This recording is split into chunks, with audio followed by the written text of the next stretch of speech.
আমরা কংগ্রেসকে বলেছিলাম 300 আসন একা লড়ো, আমরা সবাই মদত করব।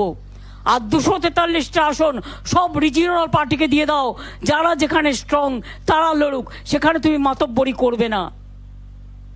হলো হলো না? প্রথমেই চলে এলো বাংলায়, ভাবলো এখানে মুসলিমদের একটু সুশ্রী দিই, প্রথমেই চলে এলো বাংলায়। অর্থাৎ হিন্দুরা দিচ্ছে সুরসুরি, হিন্দুদের দিচ্ছে সুরসুরি বিজেপি, আর কংগ্রেস সিপিএম দিচ্ছে সুরসুরি মুসলিমদের। ও করবে হিন্দু আর ও করবে মুসলিম, আর আমরা হিন্দু മുസ്ലിം খ্রিস্টাൻ হয়েও আমরা সব বাদ।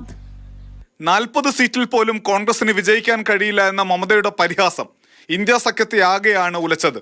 എന്നാൽ മമതയ്ക്കുള്ള പ്രശ്നം ബംഗാളിൽ മാത്രമുള്ളതാണ്, ദേശീയ തലത്തിൽ സഖ്യത്തിന് യാതൊന്നും സംഭവിച്ചിട്ടില്ല എന്ന നിലയിൽ കോൺഗ്രസ് നിലപാട് പറയുന്നു.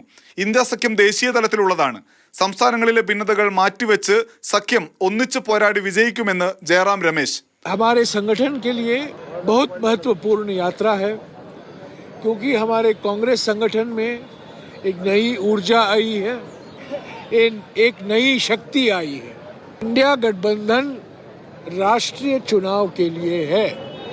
इंडिया गठबंधन हालांकि महाराष्ट्र में विधानसभा में भी वो एनसीपी और शिवसेना और कांग्रेस एक होकर लड़ेगी, पर अलग अलग राज्यों में, जैसा कि मिसाल के तौर से केरला में इंडिया गठबंधन नहीं होगा. ഇന്ത്യ സഖ്യത്തിന് ദിശാബോധമോ ലക്ഷ്യമോ ഇല്ലെന്ന് മമതയുടെ പ്രസ്താവന വ്യക്തമാക്കുന്നുവെന്ന് BJP.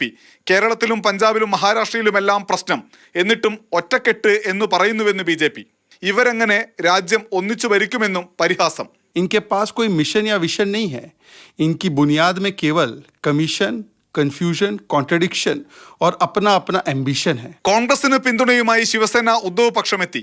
കോൺഗ്രസ് 150 സീറ്റിലെങ്കിലും ഉറപ്പായും വിജയിക്കുമെന്ന് സഞ്ജയ് റാവത്ത്. ഇന്ത്യ സഖ്യത്തിലെ മറ്റു പാർട്ടികൾ ഈ വിഷയത്തിൽ പരസ്യ പ്രസ്താവനകൾ നടത്തിയിട്ടില്ല. മാതൃഭൂമി ന്യൂസ്, ഡൽഹി.